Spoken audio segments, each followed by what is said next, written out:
those of you guys who aren't aware, this is what an NPC doc looks like. You have a big description. You have a bunch of things, like a small biography, perhaps. You have like connections this NPC might have. Used to work multiple jobs, but the sisters at this place gave him a double full-time position at their inn. Blah blah blah blah blah. Stuff voice actors or level designers can read basically and kind of discern what kind of life he would have at his like house or whatever. And then it's followed by some implementation necessary stuff involved in this kind of quest, blah, blah, blah, blah. And then you have like your three sections. You have your greetings, your dialogue, and then you have your farewells. And this is somewhat of an old character. This is a very, I'm going to say just out front that where AF Bates had very complex characterization, incredible lecture. This is going to be a little more on the basic level of like, I guess the more pragmatic sides of how we manipulate the player into thinking certain things based off of 150 characters or less. For those of you who don't know, every line due to creation kit limit needs to be 149 characters actually, less than 150 characters in order to basically render correctly. And from my understanding, the more like if you have it closer to 150, the lip movements will literally generate wrong. Like I guess the farther you get towards 150, it's more likely that the lip movements will bug out. Basically, how Creation Kit works with lip movements is it's generated from both your text and from your audio file. So kind of cool fun fact there. But yeah, this is, like I said, this is a very basic NPC, but we are going to be focusing on greetings, and there's all different kinds of greetings that I'm going to go into. But basically, I am going to just use this old slideshow from Barkathon. I'm not going to, we also have a new teacher, AF Bates, I'm going to put that right there. And yeah, basically what Barkathon was this interactive thing where people had, we basically did a very small lecture and people wrote barks and greetings and we made it a peer review thing. And we're not going to do all that. We're going to focus a little more on the lecture side. So sit back and enjoy. Any questions before we get started?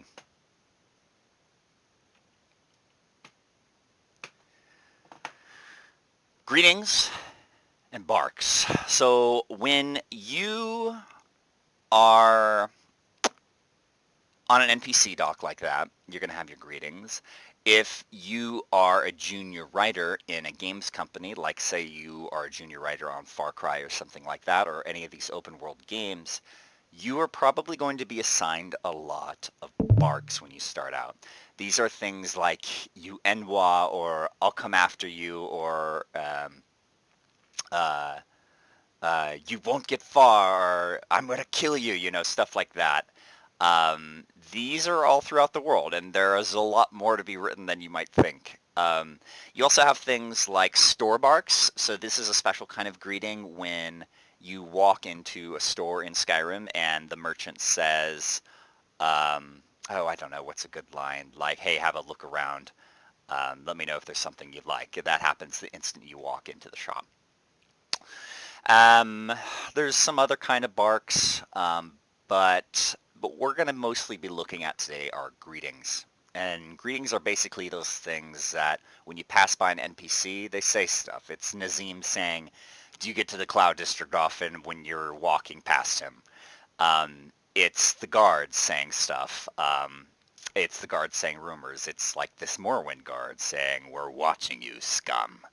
And when you also talk to the NPC, when you press E and activate the NPC, they will activate one of these greetings as their dialogue pops up as well.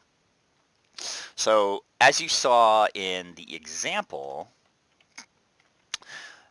this particular NPC only has 3 greetings. What happens is that these can cycle.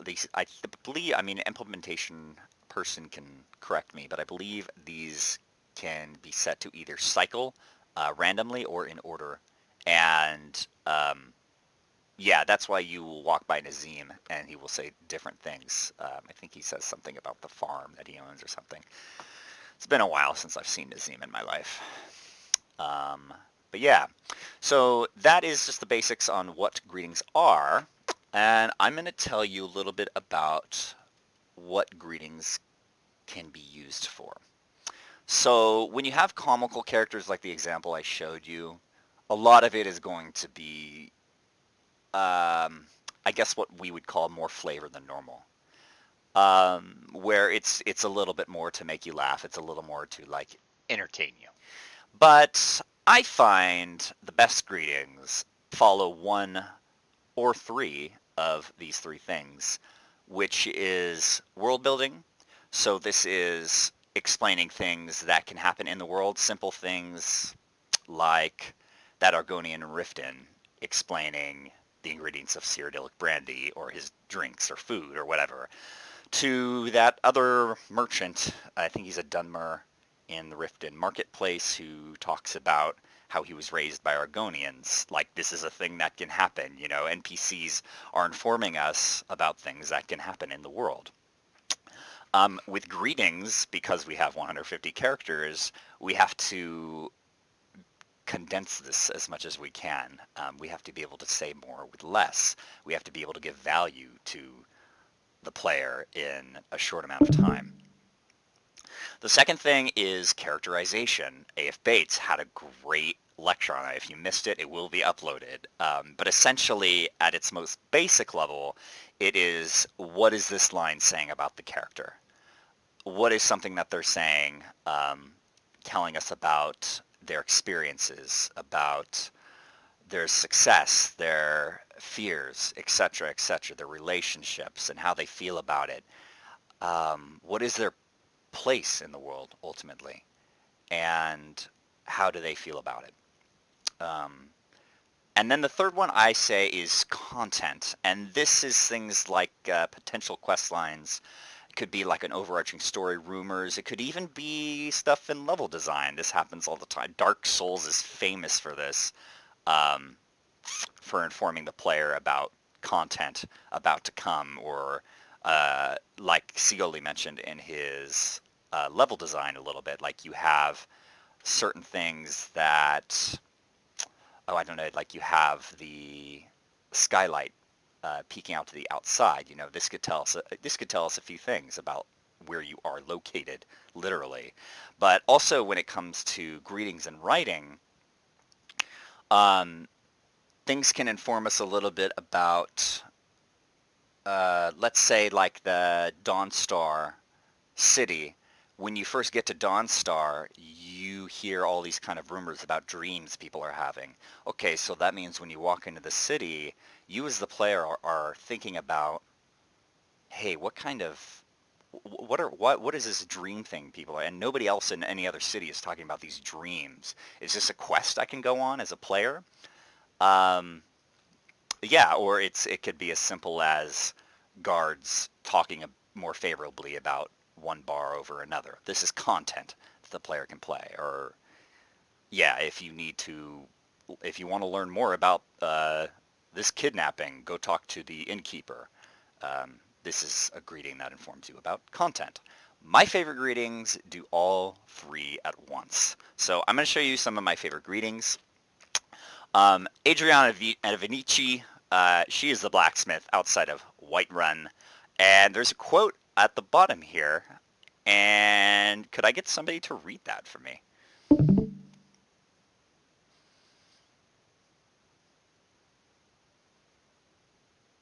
Anyone, voice actors, Okay, writers, I can try. do it. I don't claim to be the best blacksmith in Whiterun. Yearling Greymane's got that honor. Man's steel is legendary. All I ask is a fair chance. So I want to ask you guys, what does this tell the player about Whiterun? Oh, isn't it saying like Yolan Grey means the best blacksmith in Whiterun? Literally it is, yeah. But what is it telling us as like the gamer?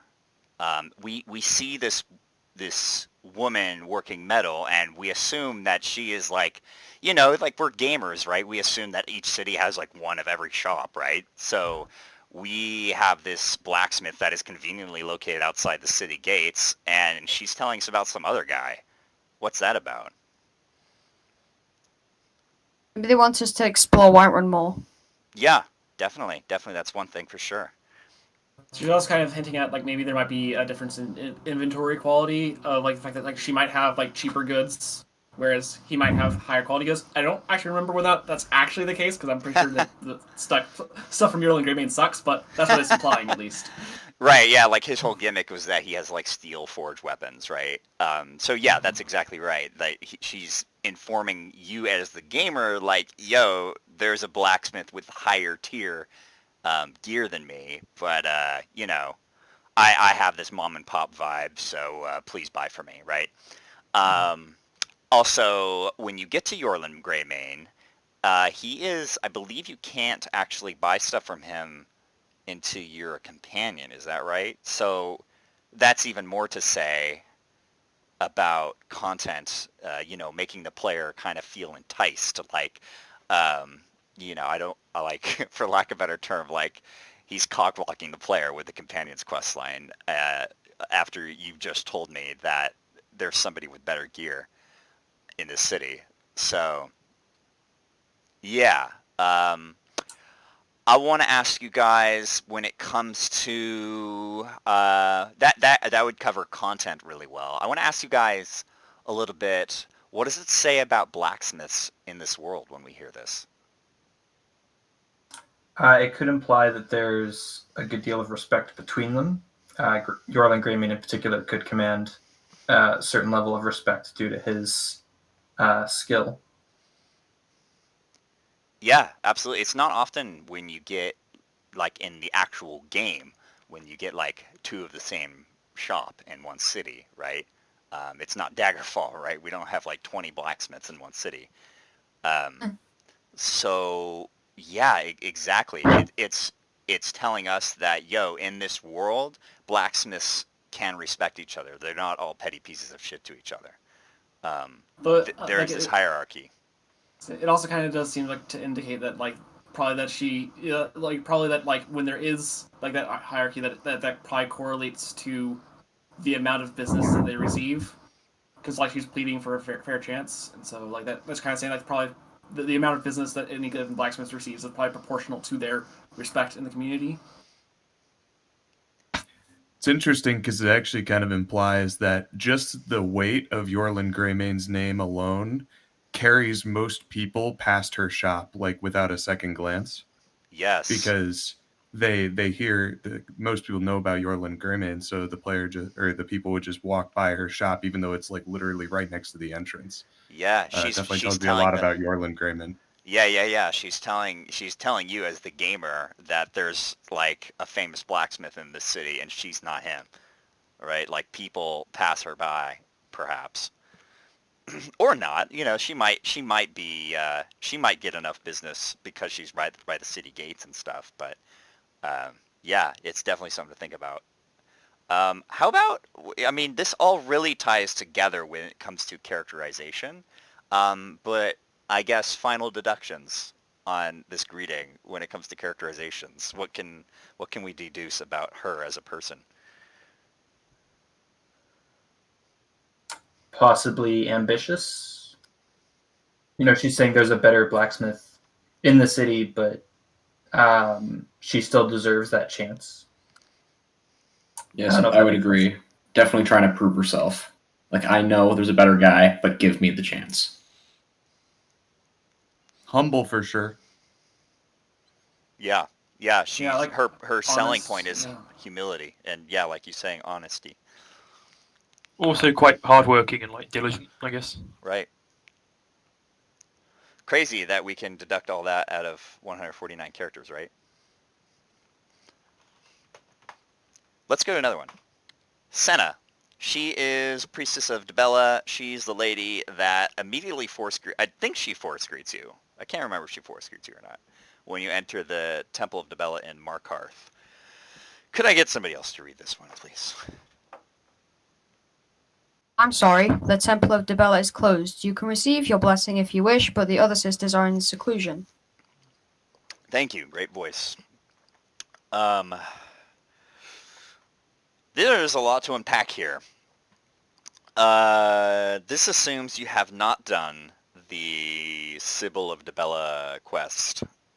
But when you read this line, what are you being told as a player about a possible quest? What about this line is informing us about content? There's some people in seclusion that are related to the Temple of Dibella, but like it doesn't have like any sort of call to action. You could interpret the line "the Temple of Dibella is closed" as being there is something going on, which could be causing it to close, and possibly that's something you could get involved in. Yeah, right. It almost Yeah, like challenges the player. Like it's like it just seems like maybe it could like like shops closed. So I mean like it's not as like saying that like it's like necessarily like having to do with something that's occurred. So you're saying it can be open sometimes? Mm-hmm. So you're saying there's a chance? It's certainly not an implicit call to action, but it can be interpreted that way by those who are meddlesome. Also, world building, the fact that a temple can close, I think that's pretty significant too. Yeah, it would make me curious, like, why is it closed? Yeah. You know?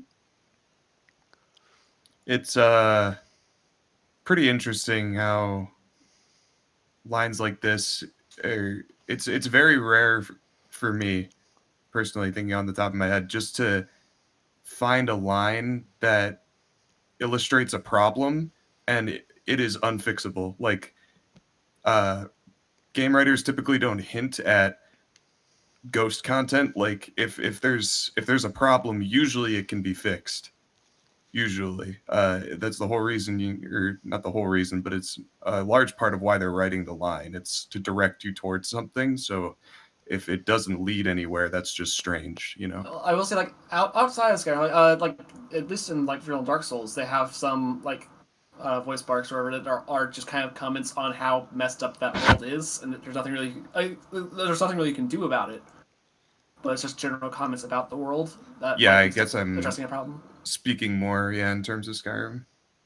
But like, side note, Dark Souls, I love it because there are so few lines that it depends on subtext for the players to really grasp it, and I think they really hit the mark on it. Yeah, Dark Souls. No one's holding your hand in Dark Souls. There's no quest markers. No one's like there to tell you what's happening, what you're doing. Does anybody know what subtext means? Well, it's just anything that's like implicitly like present. Like it could be like something that you're intention, like something that by omission of the statement you're hinting that it exists. Yeah, probably well so than I ever could. Yeah. Yeah, it's when you read something, there's something else behind it, maybe. Yeah, another good two-word definition is simply stated indirectly. Yep. Well said. Underlying message. Well said. You guys are all writers, I can tell. Can't you see the Temple of Dibella? Can't you find Senna when you do the drinking contest with Sam Gravine? The Sanguine quests? Yes. Also, I thought isn't Senna isn't she within the Temple of Dibella there? So like, is it kind of a bit of an awkward closed that you can open up the door and go into the building? So When they I'm say sorry closed? the temple is closed. You can receive your blessing if you wish. So they covered their base there. Yeah. But I'm the not other sure what the sisters are in difference is seclusion. when it's open. Yeah, this is sort of like a bit of an awkward thing of like functional as far as the function that the player is familiar with temples of. The temple is open, but she's stating that it's closed. I think I consider it kind of like a library. Like you can turn your books in, but you can't go get a book. In the context of this particular quest, because I remember actually learning of this one indirectly because this line didn't catch me, there's an initial room of the temple that's open, and that's where she talks with you. There's also a back door that leads deeper into it with another shrine, and that's what she's talking about being closed. So it's kind of open, kind of not. Oh, good. Oh, I Smart thought that was both observation. in general. That's good to know. But as a player, still, like, you just hear the Temple of Debelos close right when you walk in. You're like, oh shit, you know, like, I don't know. You ever walk into a restaurant and they say that to you, and it's like, oh, I have to rethink my life a little bit. You know, it is like a powerful tool, even though it's literally just a world building element, and a somewhat of a content element. It's also a very powerful tool we can give to the player to make them feel a little jarred, right? Like, you can probably think back to a time where you've been told you can't do something that you had plans for, and, you know, or you want to go to a bar with your friends, but, you know, you're drunk out of your mind and it's 3 a.m. and you've been told you can't be there. I would say it seems as though like the force greet is actually a pretty big part of the subtext of that message. Yeah. Like, I think like what would be conveyed by that message would be very different if it was just a normal greeting and not like a force greet.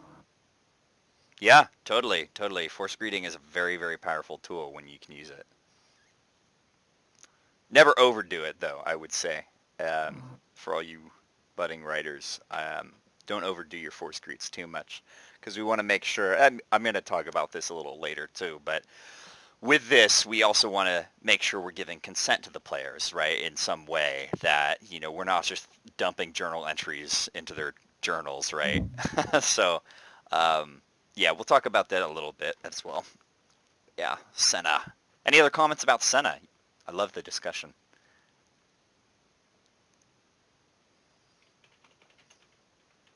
Okay.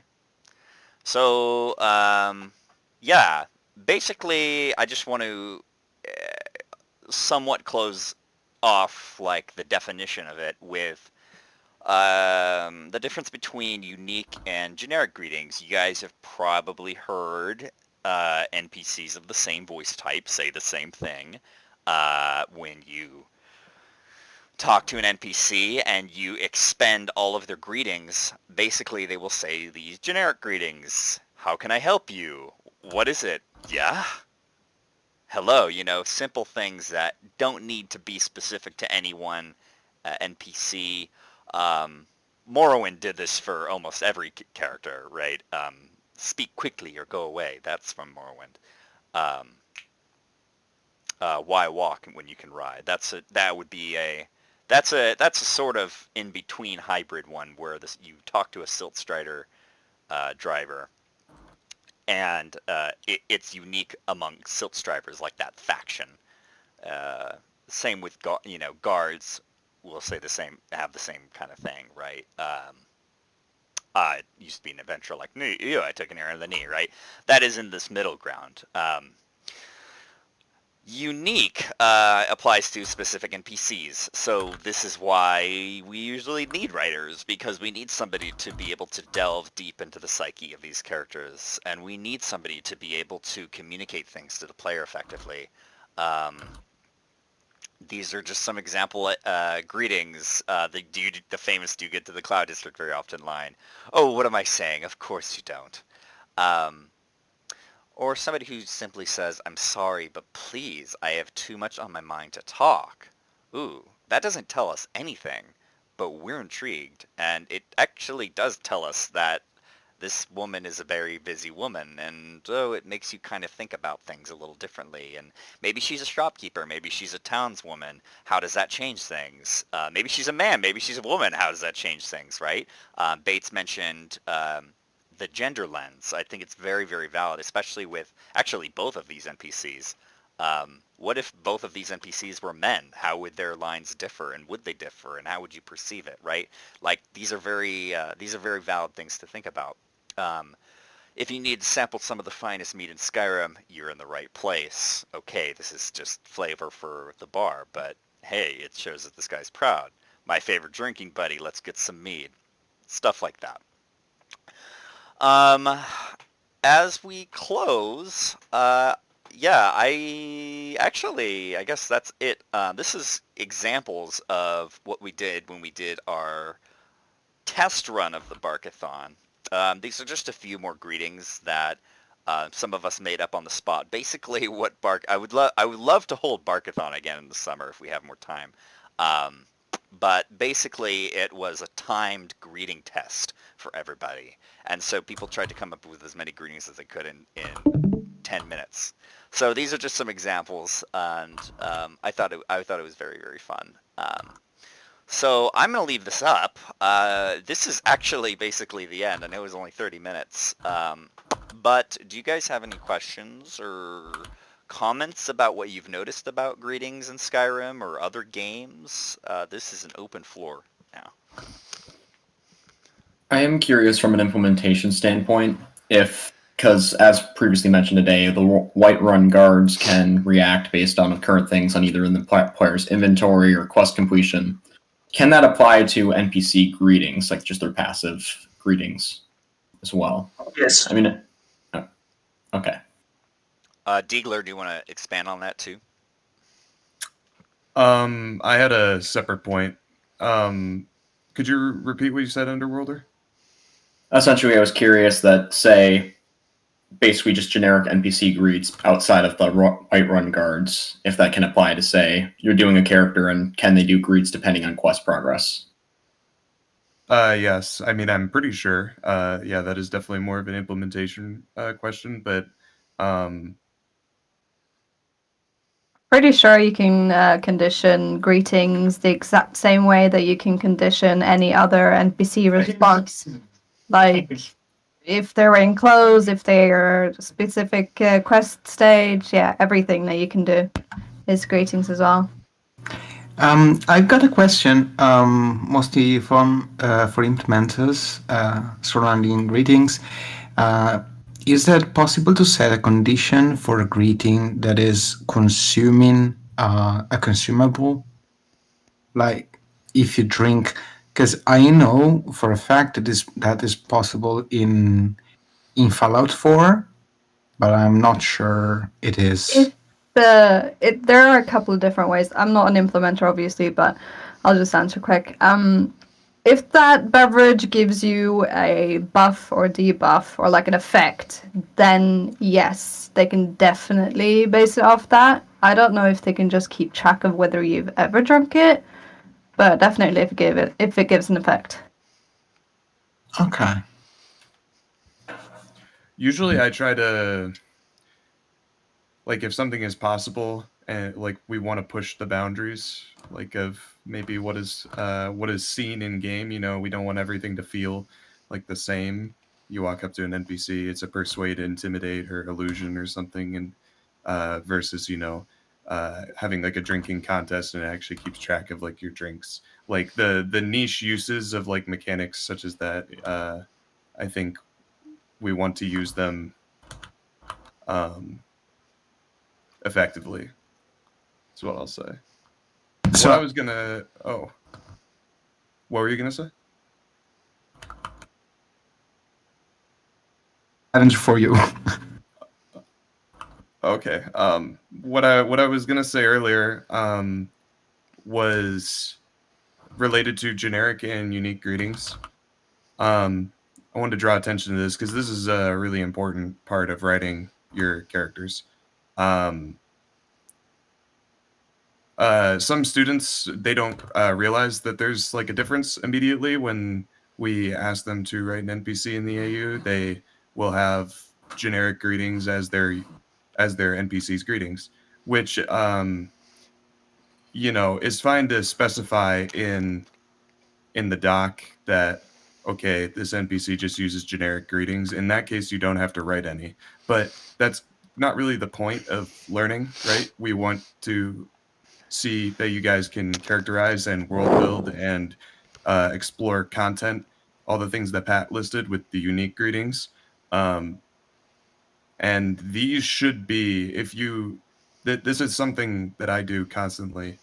You imagine that your character actually has no dialogue whatsoever, and you boil them down to what they would be with greetings only, because then that way you actually are saying a lot about the character without actually expecting there to be any elaboration or anything in that regard. It helps a lot because your greetings end up being concise and very efficient.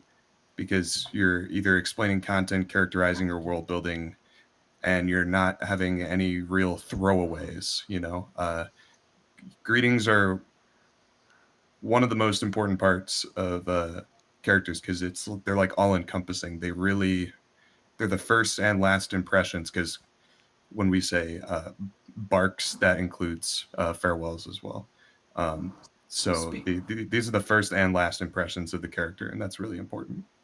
Speaking of impressions, is there like is there a right answer towards having almost like two notable of greetings in the sense of like, in particular, like take Nazim's greeting. Like, you get to cloud description very often. Like, because there are just such, because of limitations, you'll have a fairly finite set of greetings. Having too memorable of one can lead to it being grating. So, is there a good way of like drawing that line as far as like whether or not something stands out too much? Ultimately, it's sort of a balance of what do you have in the area already, and also when it gets down to it, right? You're not trying to make a caricature, right? You want to make sure like if your character is going to be a Nazim like that, or your character is going to be a silly character who's out of his mind, you should have a pretty good reason for it that makes him unique from others. Whiterun has only one Nazim. I don't if you haven't noticed. I think there's actually one other bougie person, but like for the most part, it's pretty much just Nazim who fits this who fits this character. So that's why it balances so well. So I guess to answer your question, it comes down to a balance. Is that kind of what you were looking for? Sort of. I was more so just talking about like just having standout lines that people like remember, because if they remember it too much, then they'll hear the line on loop. Basically, even if there are other ones in that cycle that they can go through. Yeah. Well, so if you have unique greetings, if an NPC has unique greetings, most of the time they don't also share generics. Just to kind of, because if you write unique lines to them, we want to hear them. That's kind of just, I don't want to say unfortunate, but that's just kind of how, that's just kind of the system that we have to work with. You can't really account for an NPC coming back to the same character, hearing the same thing. If anything, it should be something that is understandable for them to repeat. Like, obviously, you condition the initial greeting by saying initial, because if they said it every single time you walked up to them, I'm Nazim, Purveyor of the Cloud District or something. If he said this every single time you walked up to him and be like, okay, like, I don't know why you keep saying this.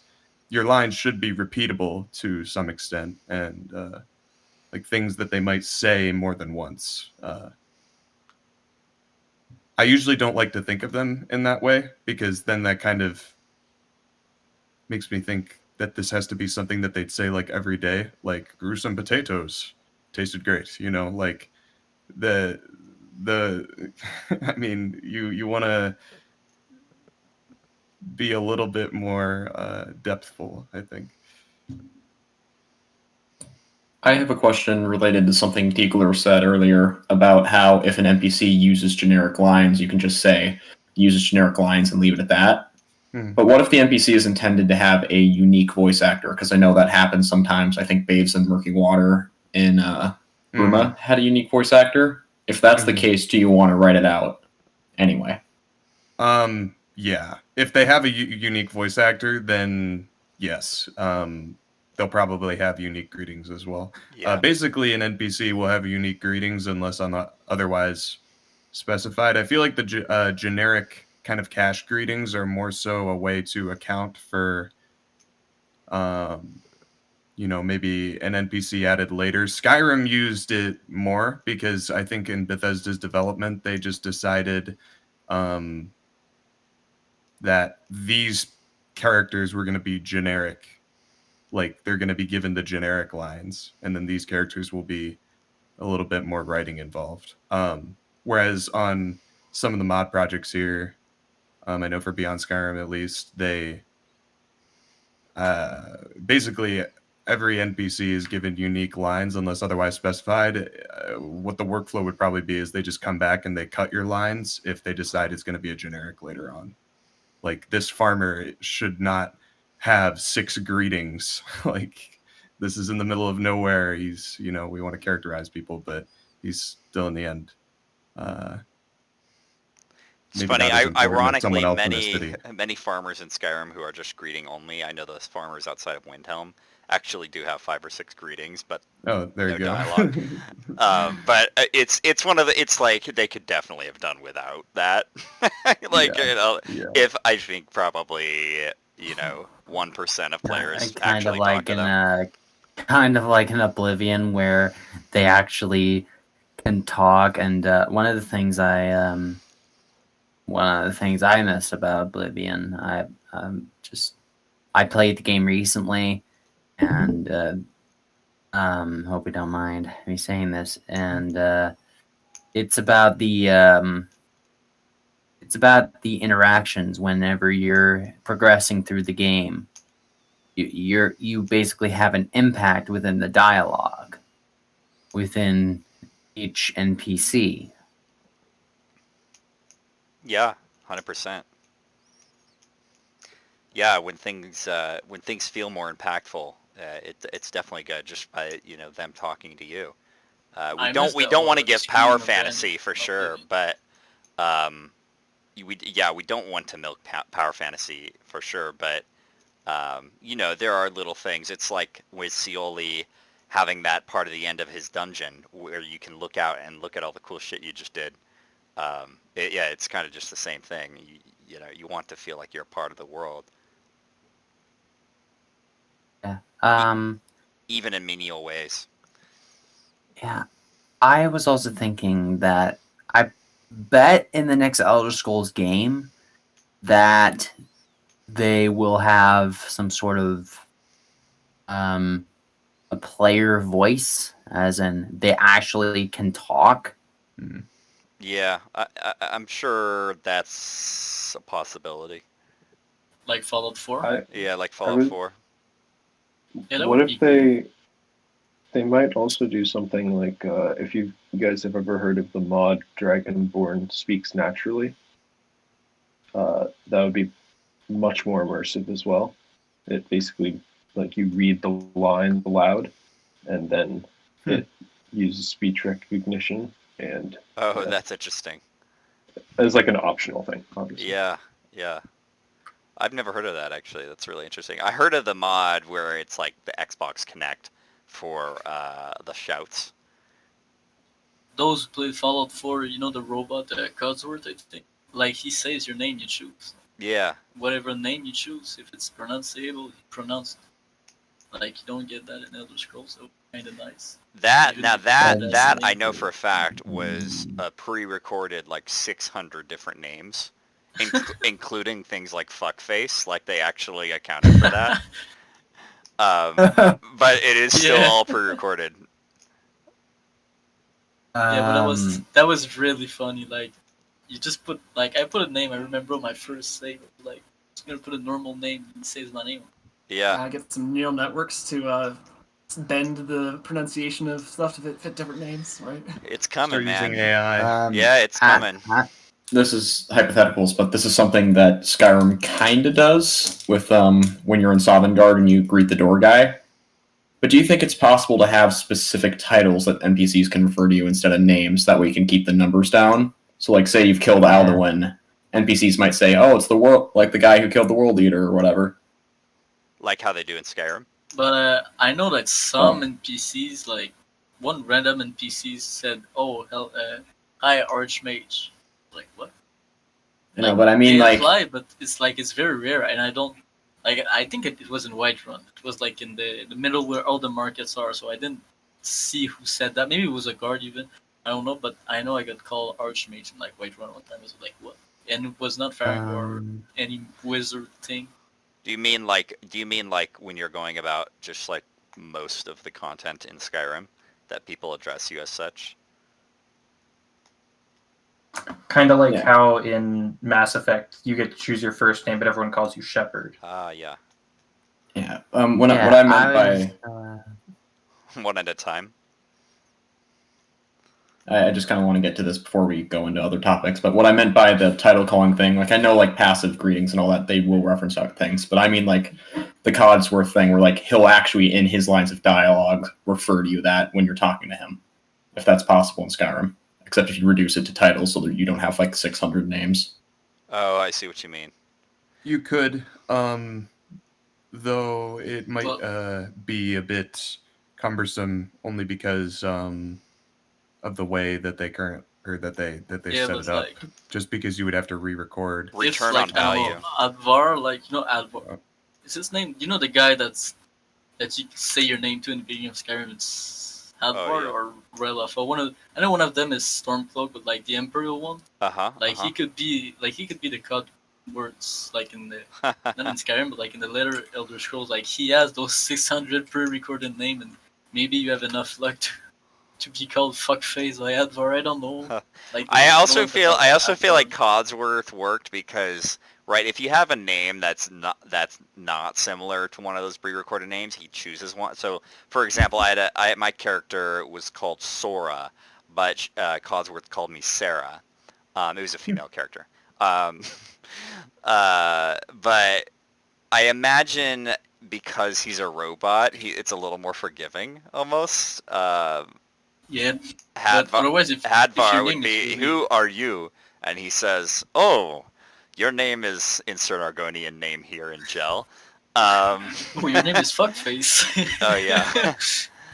It's just harder to swing that. I doubt that's gonna happen in Elder. I don't know. Maybe it will. Maybe there's some AI thing that they do that's really Skyrim good, Super Special Edition 2023. It would. I think it would only happen in an AI way. But if it comes to like just titles and stuff like that, like how you said, like Shepherd or like the Duke of Lumbridge or something. I mean maybe that's a different story. It's also, you have to question as a designer your value versus return, right? That's a lot of man hours to do something. And I mean, we already have your faction. We already have a title in Skyrim, which is Dragonborn. Dragonborn. Yes. That's being used all the time. And you can also condition NPC responses based on the quest that you've completed, which is why people call you Archmage and stuff. But it's important to just use them when it makes sense. Like when there's a magey guy, he would be the one calling you Archmage, for example. He doesn't need to call you all these other titles. Well, in the Civil War, it is accounted. One at a time. Yeah, go ahead.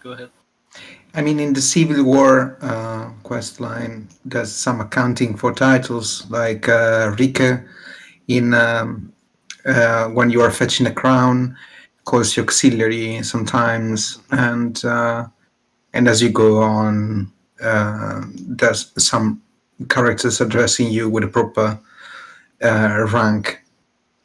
Yeah. Yeah, it doesn't happen a lot, but there's something here and there. Yeah, it'd be nice. I was about to say the same thing.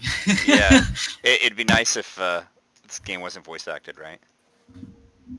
Yeah, and the reason why I find these kind of topics of titles and all that stuff interesting is that I find in a lot of games that I've seen, like Destiny is a good example of it. Like players, especially when it's a game you sink a lot of time into, absolutely love it when that investment is recognized by the game world.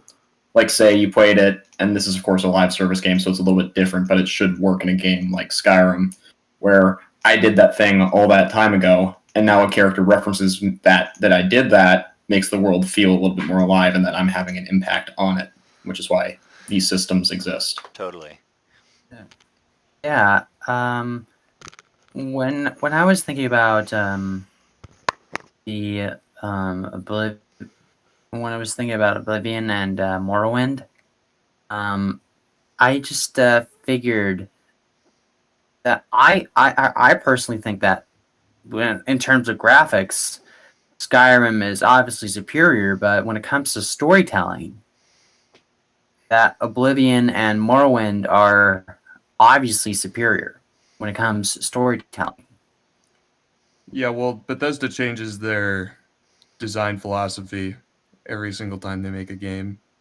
So they reinvent kind of the wheel that they built for themselves every single game. And I think that's important to recognize because it actually makes all Bethesda games great case studies. You can look at every single game and see what they did well, see what they did differently, and they were all intentionally done different. What worked, what didn't work, what people liked, what people didn't like. And yes, some games may fall short in some areas. Other games, will do great in others. Also, it's a lot easier to tell a good story when you have more words to deal with. So, like Morrowind, they have giant pages of text. A lot easier to tell a good story and characterization when you have more than just a few lines. Yes, more words, definitely good to tell a story. Also good to keep in mind that the navigation of a story is also is just as important as telling it. I could tell you a 10-page story of how I went to the store yesterday and a guy dropped my carton of milk, and it might not be super interesting because it's 10 pages long. We really want to encourage the opposite of what games like Morrowind did, which is a lot of words. And it feels very unnatural. Like there is a story inside of it, but you have to dissect it in order to find it. We want to encourage more concise storytelling. That trip to the store should only be about a half a page long. So you should be aim for the same amount of storytelling as in a game like Morrowind, but in the words of something like Skyrim. Exactly. Yeah. Condense. Yes. We don't want to keep it simple, but we do want to say more with less. Yeah, keeping things short isn't insulting the player's intelligence. Yeah. Because people equate simplifying like a story into like you're not gonna understand it if I take too long. Like that's what people think. If anything, in reality, you're it's like doing a compliment to their player intelligence. And it's respecting and also respecting their time. Yeah, exactly. Complicating it just is not good for the player. Yeah, exactly. You want your story to be clear. If I went to the store and a guy dropped, a thing of milk, that is the story in its entirety. But obviously, I spice it up with a little bit because that's not interesting. I spice it up a little bit, enough to make it as interesting as it can be, and then no further than that, because you don't want to eat up 10 pages of the player's time. I just have a bit of a greetings question, actually. That is, sure. Do you feel like most characters need greetings? Like, is it if there's like say a quest NPC who's normally you'd only be engaging with them through dialogue, do they necessarily need a greeting? Where will they exist in the world is the question. Yeah, there's let's say there's some person in a cave that you go talk to. Like, does that person necessarily need a greeting, or is it something that is more like if the person's just going to be around that you need a greeting? They don't need to answer your question. Short answer: no, they don't need one. But most of the time they're gonna have a use, and most of the time they're gonna have a use besides the quest. And even if their use is the quest, they're gonna have a greeting for the action, right? Like if some guy's just in a dungeon and he only exists for that, he might say, "Hey, help me," before you initiate the quest. And then after you do the quest, and while you're on the quest, he's gonna have a greeting like, can we just please move along? Can my I'm getting really hungry or something. Yeah, like there's usually something. That said, basically you just have to discern whether or not you're going to be okay with this character having generic greetings like, hello, yeah? And you've probably seen a lot of mods that do that. If they are very ambitious, but it's one person, you'll notice a lot of these mods have just very generic greetings or Fustro Do. So, yeah. Have you played the newest Abe? They have some really fantastic barks for the Murdochs? No, what are they called again? The NPC guys. They have some really brilliant barks. Oh, yeah. Yeah, if you're making a character or making a quest, let's say you're making a quest and you have no characters to work with. Yes, you can create a character that exists solely within the instance of the quest. To be frank, though, we usually want to create quests with existing characters just because it helps make the world feel like there's stuff in it. It's Because lived in. if you have we have an entire province here with all these characters, and you're making a quest, and now you're making more characters. Like, you should try to work with what you have rather than inventing something new, because chances are what you're looking for is already been thought of, and you can incorporate it into the world so it actually feels like it belongs, rather than just shoehorning in a character for the sole purpose of your quest. It's almost why we name NPCs too. It's like, I know this is actually down to like probably an in-project question, but like, how do you normally coordinate, like making figuring out what characters make sense to be where? You read them. If Pat writes a character, and I'm working with a quest that is in the area of Pat's character, or if it has no restrictions, maybe I'll go to another city and find a character who it does fit with. That's really, or you can, if you're not familiar with the characters of another city or another region, you can just say, ping those people and be like, hey, I have this quest idea. What characters do you think could be involved in this? And they might help you out with that. Collaboration is key. Very key. I would say writing is so much about reading other people's work, especially if you're on a team. I would argue you almost do as much collaborating as you spend on the time you spend on actually writing sometimes. So, yeah. I think Bates said the same thing. A similar question was asked in hers, where it's like, yeah, how do you make sure your work doesn't suck? Or how do you make sure that his question was something like that. But yeah, it's the same when it comes to like making sure everything's on the same page. You collaborate, hopefully your editing team or your workflow isn't dysfunctional, and everybody can, things don't fall through loopholes. Yeah, exactly. That's why I've said in the past, all the best writers are also good editors, because on top of, making sure you're more accurate with your own writing and more punctual and more focused, you notice small mistakes and stuff like that. You learn from what other writers are doing. You're also reading their work, like the actual content that is going to be put into the game, so you have a broader understanding of what's going on around you, and you can reference things more.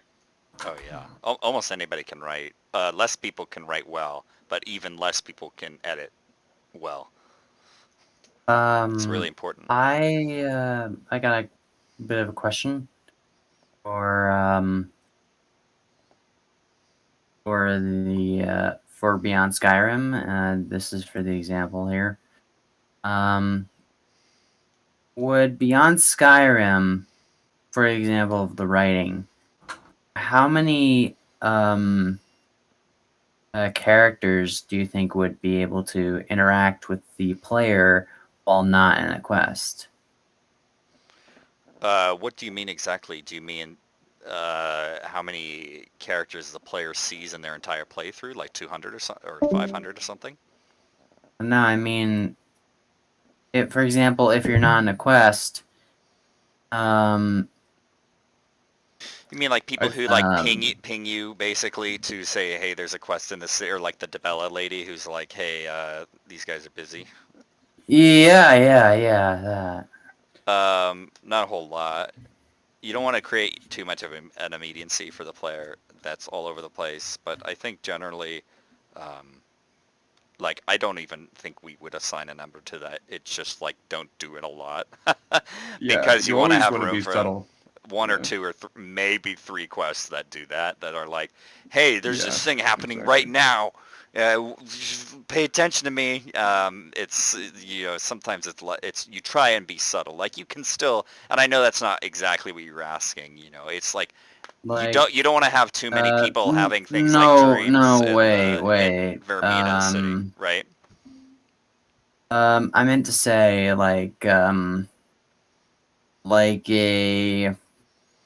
you don't have to do it. It's just that people there, you can just have it like optional, like some sort of optional quest that you can put on the side along with the main quest. I think regardless, it's probably a bit difficult to just quantify something like that. Because I believe the original question was how many. I think just in general, you want to be aware of, because like when we're writing things, we really don't quantify it that much. The only thing we're really quantifying are like, diversity or like demographics and stuff like that of our cities and how many kids do we have, stuff like that. We're not really quantifying the amount of optional like tasks the player can perform, because everything is technically optional. It's just we're filling the city with content that is diverse enough not to be too much in your face, but also not too subtle. Like not everyone is standing outside of their house hand waving saying, please help me, because if everyone was doing that, then nothing would feel unique, or everything would feel the same. So you only want a few instances of that. Like I said before, though, difficult to quantify. We don't really do that much. Right. Thank you. Oh, so you said like you guys don't quantify much, but like, is there any concern about like oversaturating an area, like a small area with like too many quests? Well, yeah. I mean, I don't know if it's a concern per se. We're actually more often than not, I think, trying to be content heavy rather than content light. But like if you have like all your quests concentrated in one area, right? And sparse in another.